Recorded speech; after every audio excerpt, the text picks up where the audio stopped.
Podrá salir una persona de su país, pero difícilmente podrá salir el país de esa persona. Así, a modo de sombra infinita que persigue los pasos de un cuerpo nómada, se establece una relación que va más allá de la nacionalidad y se construye como una conexión directa con el territorio. Como latinos, la migración ha sido casi que un fenómeno inherente, a veces por necesidad, otras veces por afán de progreso, a veces por decisión propia y otras veces como única salida. En cualquiera de los casos, el territorio se manifiesta de manera urgente, como un ancla que abraza, como una redención que se traduce en sabores, como un refugio que se traduce en canciones, como un bálsamo que cura en la distancia. De allí, de esa nostalgia del hogar y del territorio, viene la música de Gabriel Ríos, sea en inglés o en español, sea en clave de bolero o bugalú, sea salsa o pop, rock o folclore. Durante más de 2 décadas, el arte ha sido su polo a tierra que surge como necesidad de acortar distancias, y es por esto que su voz ensoñadora resulta tan familiar. Hoy, en Sudacas, Gabriel Ríos, una de esas figuras migrantes que ha encontrado en sus canciones la manera de hacer catarsis de sus fantasmas mientras seduce con su experimentación de lo latino. Si les gusta la música de Gabriel, seguramente van a disfrutar muchísimo nuestras charlas con Lido Pimienta, Cultura Profética, Ile, Daime Arocena, Ana Tijoux y Francisca Valenzuela. Las pueden encontrar en nuestro perfil en su plataforma de audio favorita y también en sudacas.com.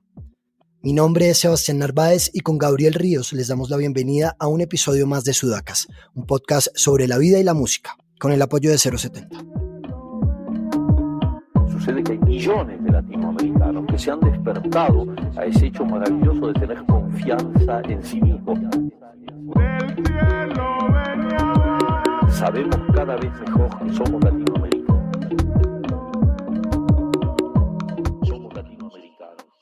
Remontémonos al viejo San Juan en 1978. ¿Qué cosas recuerdas de tu infancia en Puerto Rico? ¿Qué estaba pasando en ese momento en la isla y cómo sientes que ese panorama social impactó tu visión del mundo creciendo allí? Yo lo primero que recuerdo es California porque a los 2 años nos fuimos para Los Ángeles y estuvimos ahí casi 3 años. Así que mis primeros recuerdos son básicamente de la escuelita allí en Los Ángeles, en Los Felices y en Canoga Park, aprendiendo inglés a la misma vez que español. Una canción de John Lennon de Double Fantasy, la de Just Starting Over, que es, no sé, ese es como mi primer recuerdo musical. Y luego regresando a Puerto Rico, pues sí, me acuerdo el edificio del Monte donde nos mudamos y empiezan así como que a crearse los recuerdos de ir a la escuela y todo lo otro, ¿no? Pero hay cosas claves, ¿no? La música, mi papá me hacía cassettes desde chiquito, desde primer grado, desde los 6 años. Hacía estos cassettes bastante eclécticos, ¿sabes? Mezclas de música, ¿no? Que había de todo, había mucho world music, jazz, los Beatles. Cada canción era algo diferente. Y yo notaba que los otros niños en la escuela, pues no, teníamos nuestros Walkman, pero nadie tenía ese tipo de compilation como los que me hacía mi papá, porque cuando se los enseñaba se quedaban medio... Me acuerdo de eso, me acuerdo haberme mudado al viejo San Juan ya a los 10 años y me di cuenta inmediatamente pues que era una ciudad que habían aventuras ahí, ¿no? Pero a la misma vez había crimen y cosas nuevas. Con todo y eso, hasta los 17, 18 que me fui, recuerdo haber vivido en viejo San Juan como algo increíble. Como ahora que he regresado a Puerto Rico hace un año, pues me dio mucha pena ver cómo ha decaído tanto en el sentido cultural. Y nada, pues tengo todavía ese recuerdo del viejo San Juan de los 90 bastante vivo. Hablabas hace un momento justamente como de ese proceso que existe como entre criarse en lugares diferentes y quisiera saber un poco de qué manera no solamente cambia tu percepción del mundo, sino también qué fue lo que motivó, digamos, esos viajes de ida y vuelta. ¿Qué recuerdas o qué has hablado tú de tu familia de por qué ese proceso como migratorio tan constante en tu infancia? En cuanto a mis papás, como muchos puertorriqueños se fueron a estudiar afuera. Mi papá estaba haciendo su residencia, era psicólogo. Mi mamá estudió arte y también fue maestra, pero ambos hicieron sus estudios en Florida y luego mi papá hizo su residencia en Los Ángeles. O sea que ese fue el motivo para ellos de mudarse. Eso como que se esperaba, ¿no? De las escuelas preparatorias privadas, que uno se fuera a estudiar afuera. Y por un momento yo pensé irme a Estados Unidos, a Syracuse, a estudiar arte, pero conocí a esta muchacha que era de Bélgica, que era mayor que yo, cuando yo tenía como 15, casi 16 años y ella tenía 20, amiga de unos amigos que habían estado en intercambio en Bélgica. Y entonces al conocer a esta persona, pues como que me desvió o me puso en la vía correcta, no sé, me cambió la vida básicamente porque en el último año de escuela superior tenía malas notas y estaba, no sé, como rebelándome y no haciendo lo que tenía que hacer. Y ella me dijo, ¿por qué no te vienes a Bélgica? ¿Por qué no te dejas de pendejar y te vienes a Bélgica a estudiar pintura? Y ahí puedes hacer música. Y como que las palabras mágicas, ¿no? Me despertaron porque se escuchaba como algo tan perfecto, tan romántico, tan extremo. En vez de ir a Estados Unidos, pues ir a Europa, al centro de Europa, básicamente. Lo que para mucha gente significaba Estados Unidos, para mí culturalmente lo fue Europa. Y también desde chiquito para mí el título ha sido siempre una buena excusa, ¿no? El título de algo, la promesa de algo original y diferente a la otra gente. Muchas veces para mí ha sido como que lo que prende el fuego, ¿no? Si se oye romántico y si se oye increíble, pues tiene que funcionar, ¿no? Y realmente te puedo decir que después de 27 años viviendo en Bélgica, pues terminó siendo tan increíble como parecía ser en el 1996, ¿no? Parecen miles de años que voy buscando mi son, y ya yo me estoy cansando de la triste canción. Hay una más, y cuando vengo a ver, ay, ¿dónde está mi fe? Ese fue el viento malvado que a mí sin son me dejó. Ay, papá Dios, África, y voy chequeando yo en América, qué es lo que hay en la Bélgica, a ver si encuentro mi son. Si tú la ves, agárrala, dale suave pero amárrala, a lo que quieras pero tráemela, a mi mujer y a mi son. Quisiera que antes de explorar, digamos, como este viaje que terminó motivando como lo que resultaste haciendo en tu vida, que nos volviéramos un momento también como a hablar un poco más de tu familia. Lo decías ahorita, vienes de un hogar con un papá que es psicólogo y una mamá que es maestra de historia, arte y literatura. ¿Cómo recuerdas tú ese día a día en la casa de tus viejos? ¿Qué cosas estaban pasando también que permitían de alguna manera como crecer con cierto pensamiento crítico? Mi papá, por su trabajo y ser psicólogo, tenía esta parte también bastante chamánica, ¿no? Interesado mucho en formas de terapias que no eran usuales para ese tiempo en Puerto Rico y todavía tampoco, digo, en ciertos círculos después de todo el movimiento New Age se ha convertido en algo más normal. Me acuerdo haber escuchado desde muy pequeño sobre la meditación y sobre los viajes internos psíquicos, ¿no? De la psiquis que tienen que ver con enfrentarse a la oscuridad de uno mismo. Y son cosas que entraron bastante jóvenes para mi hermana y para mí. Yo, ¿qué te puedo decir? Yo pensaba que todas las familias eran así. Eso es lo raro que me di cuenta, no sé, al ser preadolescente y luego al mudarme a Europa, que no todas las familias son tan unidas y que no todos tienen ese vínculo tan intenso, porque en mi casa como que se hablaba todo y siempre nos decían que podíamos decirle las cosas más difíciles y que siempre se creó como esa confianza de que por lo más horrible que sea algo que tú puedas pensar o que te esté pasando, que siempre puedes ir a donde tus padres. Me di cuenta rápidamente que yo iba a tener una vida en donde se iba a poner por alto la creación, porque cuando era chiquito mi papá ya a mi hermana y a mí, desde que vivíamos en Los Ángeles, nos daba pintura, quería que hiciéramos, que le hiciéramos cuentos, que nos inventáramos cosas, y yo creo que de una manera nos pedía que fuéramos diferentes a los otros niños, y no fue como imperativo de esa manera, pero notábamos que si éramos, que había un acento mucho en ser original. por la relación que tenías con tu padre y todo este impulso hacia la música, el hecho de que él te creara cassettes con crossover de un montón de cosas, como lo has dicho, me da la sensación de que quizás la relación tan cercana a la música por parte de tu padre tenía un trasfondo también un poco de frustración, quizás de no haberse podido él dedicar de lleno a eso. Y como suele pasar en la familia, ven que uno puede lograr lo que ellos no lograron, esperando que uno sea quien reivindique esa vida. ¿Sientes que de alguna manera esa relación tuya con la música es algo impuesto por tu padre?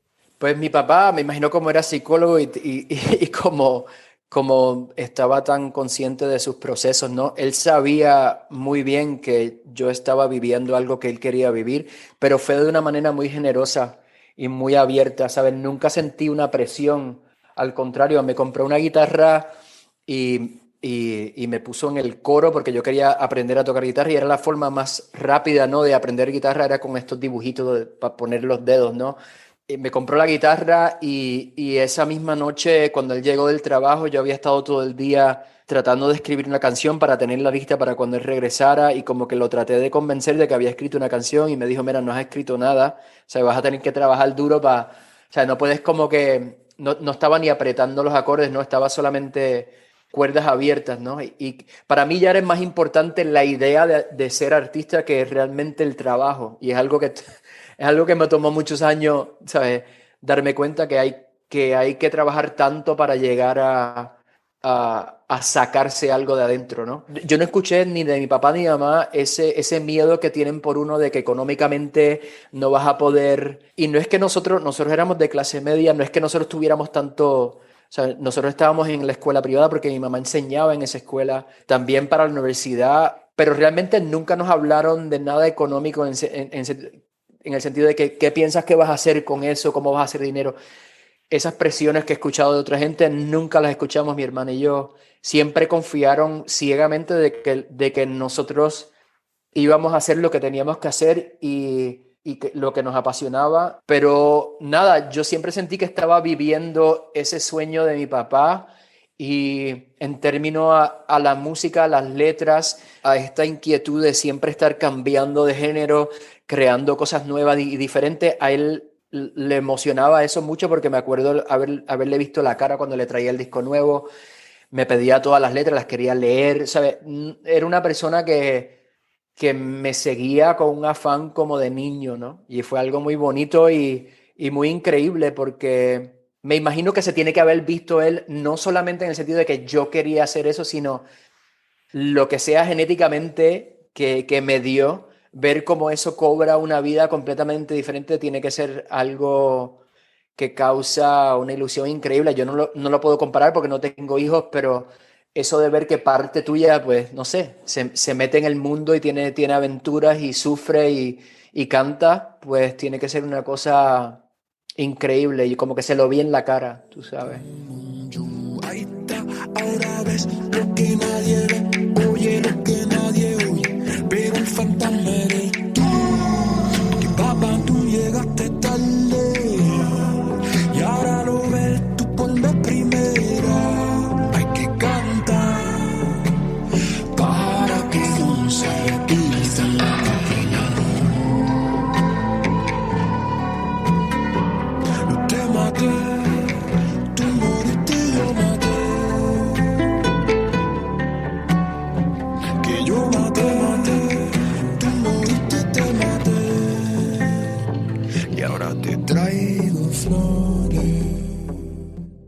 Pero me gustaría saber si de pronto hubo otra posibilidad en tu vida o siempre fue la música como un camino que quisiste llevar y quisiste ejercer desde que se te presentó como ese hechizo que tú mismo lo has dicho antes, como esa cosa mística que te atrapa y que no te puede soltar de alguna manera. ¿Cómo fue en tu caso y si tenías alguna otra proyección o idea de lo que querías hacer cuando crecieras? Lo único que compitió un poco después de haber visto Indiana Jones como de 7 años o 8 años fue quizás ser arqueólogo, ¿no?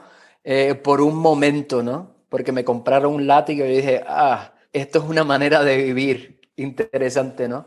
Pero nada, nunca he sabido otra manera de vivir. Y he tenido mucha suerte de que siempre tuve la pretensión de que iba ¿sabes? De que 100% iba a funcionar, que no iba a tener que hacer más nada realmente. Aunque pasaron muchos años a veces, como entre estos últimos 2 discos que han sido como 7 años, o sea, de no sacar música, o en momentos en Bélgica donde vivía, no sé, trabajando en diferentes trabajos manuales, ¿no? En discotecas, lavando platos, buscando la manera. Nunca dudé de que en algún momento iba a funcionar. Es algo raro, es como una mezcla a veces entre arrogancia y un conocimiento propio quizás muy profundo, no sé. ¿Hubo de alguna manera, como esa necesidad en ti? ¿En algún punto de tu vida has querido renunciar y te has sentido muy tentado como por realmente dedicarte a otra cosa? Nunca me pasó y te digo por qué, Sebastián, porque al mudarme para Bélgica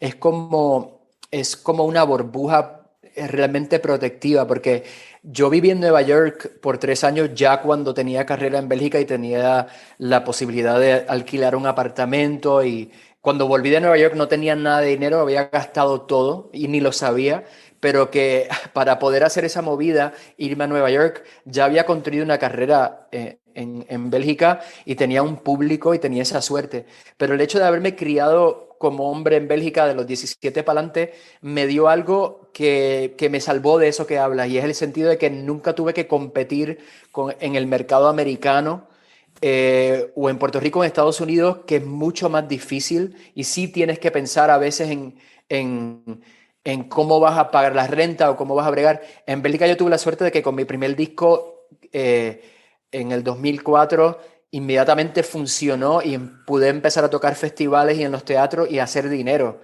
básicamente. Y ya cuando a ese momento que tus papás te están dando el último cheque, ¿sabes? Te están poniendo los últimos chavitos en el banco para que pagues.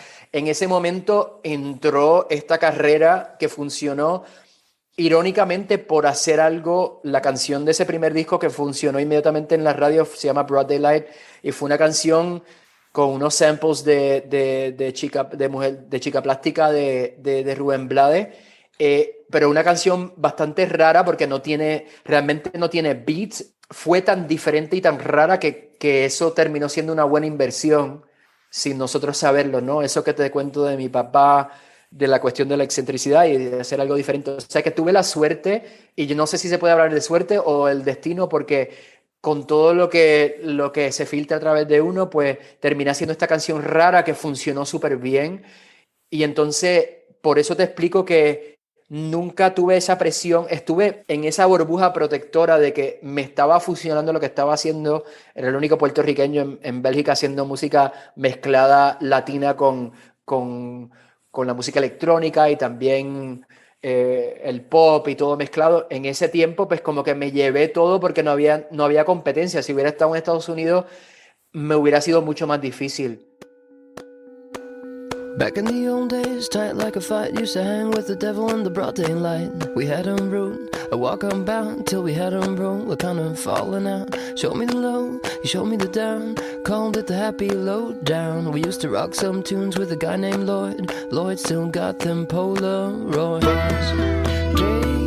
Daylight, broad daylight.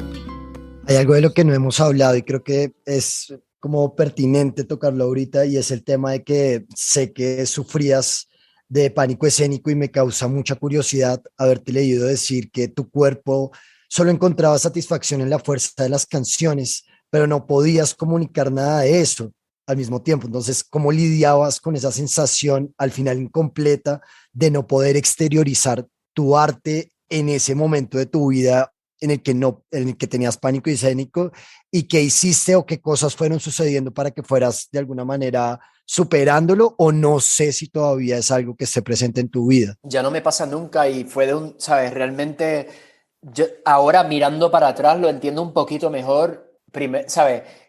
Cómo funcionó lo de esa canción y ese primer disco salió y explotó en Bélgica y empecé a tocar muchos festivales de verano con un grupo bastante grande, orgánico. Teníamos vientos, teníamos percusión, batería, guitarra, sintetizadores. La presión de ser un entertainer y de ser un frontman y todo lo que viene con eso y entretener a un público empezó como que a crecer bastante rápidamente y después de 2 o 3 años estaba a un nivel de hacer conciertos bastante grandes. No me había pasado eso antes y me empezó a pasar con este grupo y ahora te puedo decir que yo creo que es por la presión de tener que ser un entertainer de esa manera. Yo creo que como era el único músico latino en Bélgica haciendo esto en ese tiempo, pues me tocó como este rol como de masculino, así, también la cuestión sexual de ser latino, como que empecé a leer en la prensa y a sentir del público que esperaban este tipo de imagen. El problema es que eso me estaba resultando como un veneno, entonces me sentía muy, muy mal luego de tocar porque no estaba haciendo la música o no estaba haciendo el rol con la cual podía dormir. Cuando me presenté la próxima vez en un escenario con este pianista de jazz, desnudo en el sentido de que ya no tenía 7 personas alrededor de mí, tenía que hablarle al público. Irónicamente, lo que acabó con mi miedo a estar en el escenario es ponerme en una situación hasta más difícil. Nunca se me olvida lo que me dijo ese pianista de jazz. Él me vio una vez tocando con él, me vio en el escenario y me vio con miedo y aguantándome. Y él me dijo básicamente: Gabriel, yo no quiero hacer más conciertos contigo si va a ser de esta manera. O sea, o te enfrentas y lo das todo, aunque estrelle. Entonces, después de eso, como que, no sé, él me arregló por el mero hecho de retarme de esa manera, como que realmente he tenido conciertos que han ido mal, pero yo siempre he hecho el 100% por tener apertura. Y entonces como que nunca sufrí eso más. Fue bastante interesante como un par de cosas te pueden cambiar todo.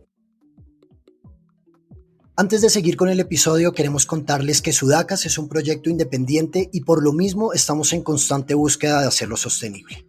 Probablemente les extrañe encontrar uno que otro anuncio al inicio o al final del episodio, y esto es parte de una plataforma de monetización y una de las pocas herramientas para los creadores de contenidos que nos permite generar algo de ganancia. Si desean apoyarnos, consideren unirse desde nuestro programa de membresías en Patreon, donde ofrecemos algunas recompensas a cambio de su aporte. Pueden encontrar el enlace en la descripción de este episodio. En la introducción de este episodio hablaba un poco de la migración y cómo el territorio termina siendo una suerte de sombra que por momentos puede ser nostalgia y por momentos redención. Y siento que no solo en tu disco Flores, sino en varios momentos de tu carrera has usado la música como esa ancla hacia tus raíces, a ese hecho finalmente de ser latinoamericano. ¿Cómo sucede en ti esa relación justamente con sentir que nunca te vas a despegar finalmente de tu raíz, así lo estés haciendo en otro idioma? Yo soy como que un caso como que experimental un poco, en el sentido de que soy una persona que se fue de su hogar temprano, y si alguien quiere saber lo que le pasa a alguien cuando te vas por muchos años, pues soy como que un ejemplo de eso sin realmente haberme dado cuenta. Yo pensaba cuando me fui, como cuando uno es joven, como hasta los 27, uno tiene ese sentido de ser invencible, ¿no? Y de que nada, de que eres un ciudadano del mundo y de que realmente lo de hogar no te hace falta, ¿no? Que te puedes ir y puedes tener, y ahora le perteneces al mundo, y que ser de un sitio no existe. A mí me empezó a los 27, pero como que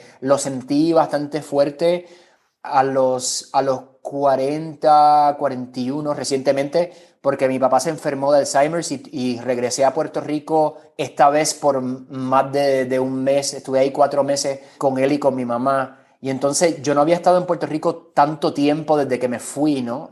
Lo interesante es que yo viví esa cuestión de regresar a Puerto Rico súper fuerte hace unos años cuando estuve ahí, pero no es de una manera patriótica, lo vivo de una manera casi biológica, de que se te despierta algo en el cuerpo que es una memoria que tienes en tu cuerpo de lo que es ser tú, que había estado, pues como te dije, dormida. Y entonces, cuando regresé a Bélgica, ya no podía estar en Gantez. Realmente traté de acostumbrarme a estar ahí. Me fui a Ámsterdam por un año, luego pasó la pandemia y saqué este disco y me vine para acá. Lo que sí he notado es que desde ese viaje de estar ahí los 4 meses, no he podido acostumbrarme a estar en Bélgica otra vez. Se acabó. O sea, porque hablar español, tener amigos nuevos en Puerto Rico, estar conectado ahora con la música y con lo que hago, La primera vez que toqué en español fue el año pasado en noviembre, o ahora en Colombia, hablarle a un público en español y no tener que pensar en lo que voy a decir porque es hablar.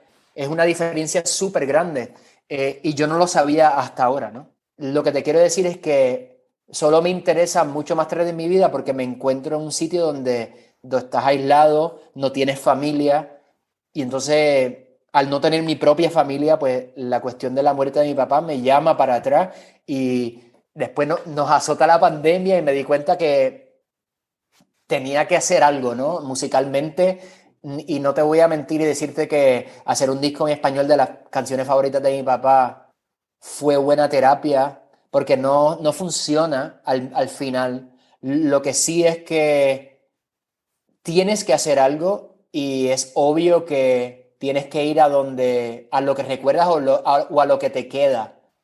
Y yo creo que el disco es como memoria y sueño, como que una manera de ir a lo que puedes ver que te queda de tu infancia, ¿no? No soy de aquí, ni soy de allá, no tengo edad ni porvenir, y ser feliz es mi color de identidad.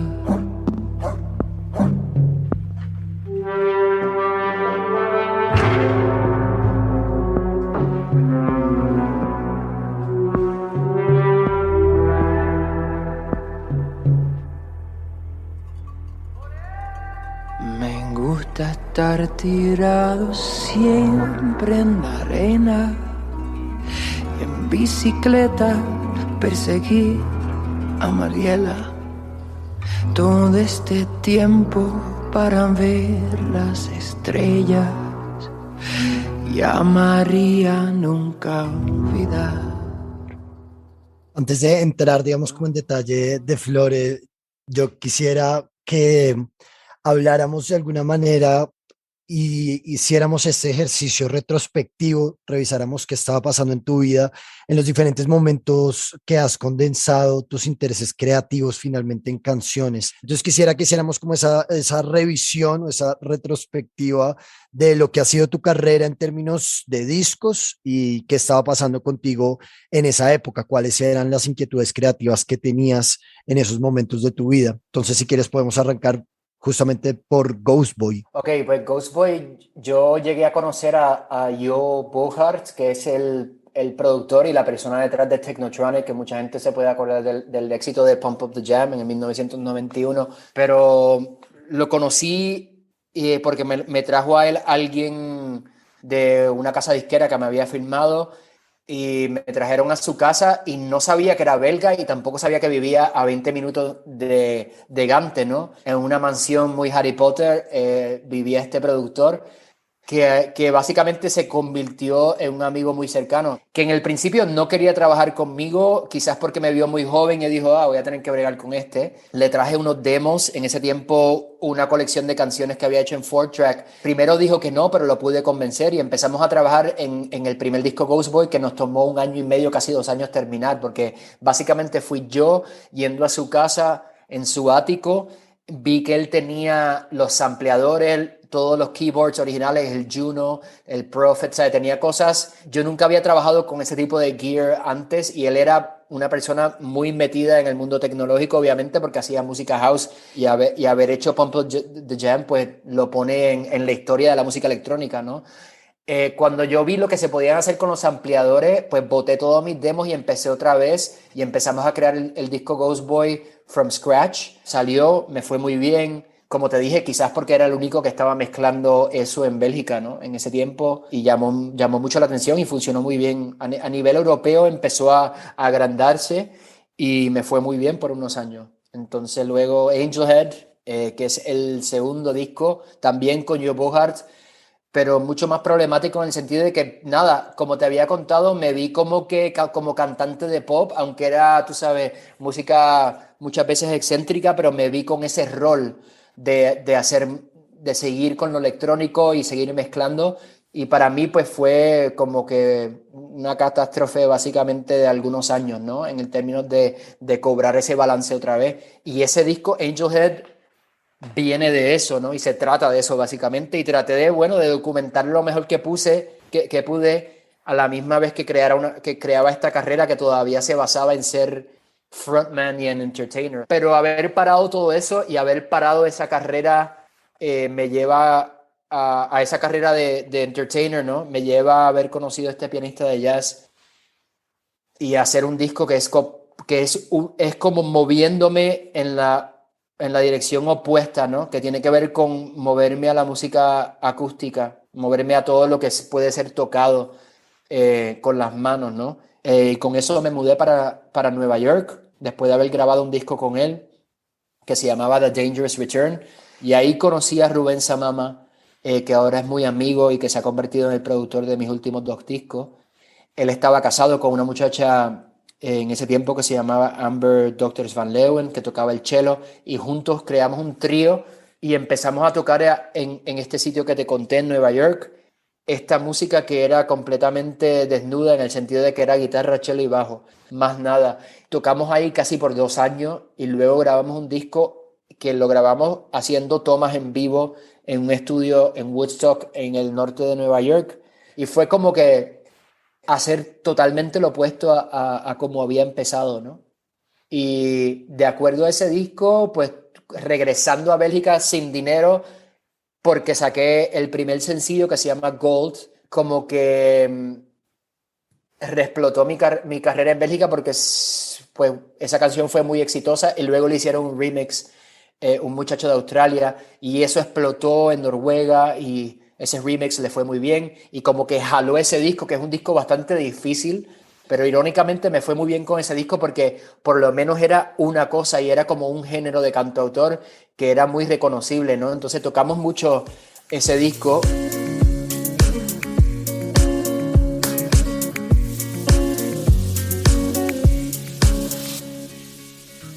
I'll kiss your mouth, swallow you whole, and hold in my claim like an old 49er.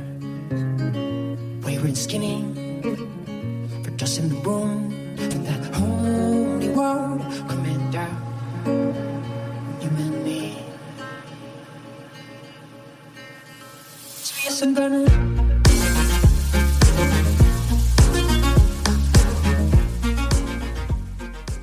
Ese disco se llama This Marauders Midnight, by the way. Es un disco realmente de americana, pero luego regresando a Bélgica tocamos eso como por 3 años y luego pues mi papá se enfermó y honestamente todo lo que intentaba no funcionaba. No podía hacer nada, básicamente. Estuve meses y años básicamente buscando música nueva, tratando de escribir cosas, pero nada se comparaba con esa experiencia de ver a mi papá desaparecerse y por eso pues nada valía la pena. O sea, fue un periodo bastante difícil, pero de momento lo que pasó fue que algo muy raro, me vino una oportunidad de estar en una obra de Broadway en Nueva York.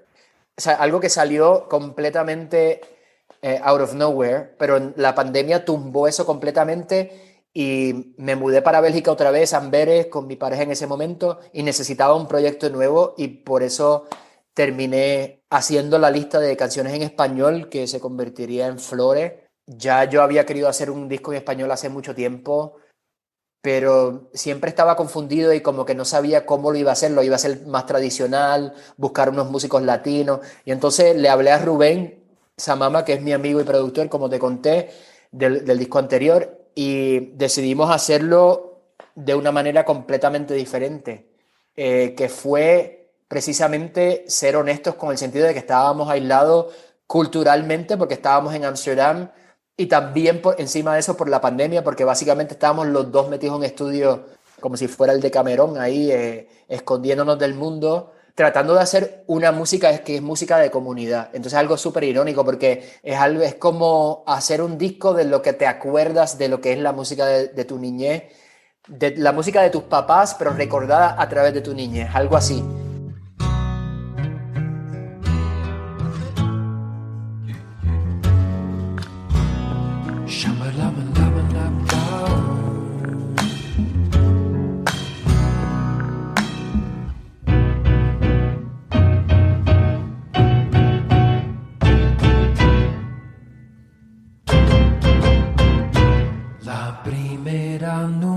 que te vi, yo sabía que eras para mí. Jamás otro un beso preferí, porque siempre estás en mí. Mujer divina, como fascina y me domina el corazón. Y es por eso. A lo largo de toda la conversación ha surgido mucho el tema del Alzheimer de tu padre. Yo recuerdo haber visto algunos estudios y documentales sobre cómo la música suele ser la última emoción que conservan los enfermos y que resulta siendo un estímulo sobre todo en casos de pérdida de la memoria, porque se guardan recuerdos que pueden evocar la niñez o distintos momentos de la vida. Y esto conectado con tu disco Flore, siento que hay unas reinterpretaciones de himnos latinos que, si bien es un regreso a tu raíz, no sé si también tenga que ver con un intento por aportar algo a la recuperación de la memoria de tu padre, volviendo un poco como a este tema de la música conectada justamente con estímulos que pueden devolver de alguna manera la memoria a esas personas que tienen esa condición. Para mi papá, cuando empezó a decaer mentalmente, lo de la música no funcionó nunca. Entonces eso fue para mí como un shock, porque yo había visto el documental de Alzheimer de la gente que le enseñan sus canciones de su niñez. Y cuando me fui por los 4 meses a Puerto Rico, pues busqué canciones que él pudiera reconocer. Y te lo digo que como por una semana o 2, cuando todavía estaba cuerdo, entonces obviamente ya se acordaba de esa música, ¿no? Pero fue muy poco ¿sabe? La ventana de tiempo en la cual él realmente todavía reconocía. La música fue muy corto y no hay nada que yo le pudiera enseñar que lo reviviera, porque lo intenté. Y entonces te digo esto porque lo difícil del Alzheimer y de ese periodo es que para mí fue un momento, ya realmente me encuentro en otro momento en mi vida, estoy saliendo de eso, pero todavía me llevo la lección. Hay partes de la vida de uno que uno puede vivir donde realmente no hay esperanza. Y entonces es una cosa muy fuerte porque todo lo que las ilusiones y las cosas que te cuentas no ayudan. Poquito a poco te las quitan todas. Y hay algo que se queda de eso contigo, pero afortunadamente también ese periodo se mueve y uno continúa, y ahora estoy entrando en otro periodo. Yo me acuerdo de haber intentado todo. Entonces era como que era interesante porque todo tenía un poquito de, o sea, tenía una trayectoria de, quizás esto funcione, y todo se acababa. Entonces todo quedaba en nada. Y era algo que se llevaba, esa nada que es el Alzheimer se tragaba todo. Y entonces es un momento en tu vida donde te tienes que rendir porque nada funciona. Cuando eso te pasa, te das cuenta de que es un poco contagioso y se contagia a todas las otras ilusiones de tu vida, de lo que tú piensas que eres, de lo que es la creatividad, lo que es la música, lo que es el amor. O sea, todo se convierte en interrogación y por eso es un periodo bastante oscuro. Y el disco Flore pues nace de eso, una manera súper, o sea, casi nihilista de decir, lo que me queda es esto y voy a hacer una ensalada con lo que hay.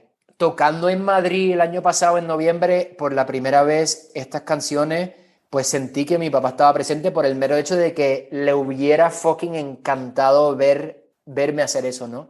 Y por eso mismo, por su propia ausencia, pues siento que está presente, por el hecho de que es algo que se cae de la mata, obviamente tenía que estar ahí y no estaba ahí. Básicamente te digo que nace de eso, el helplessness, ¿no? De no tener nada con qué batallar contra esa nada, y entonces de ahí sale ese disco, básicamente. Prohibido dar un paso, ya no eres lo que eras antes. Entra tu naturaleza, una fiera y también su presa bailando, sin zapársele. Y en ese olvido ¿qué tal tu instrumento mágico? Mira que él sabe un montón, eso le pasa de tanto ver al dragón quemando y quemándose. Alas son tu brazo, muchacho, alas pa' verlo, pa' volar. Unos para volar, unos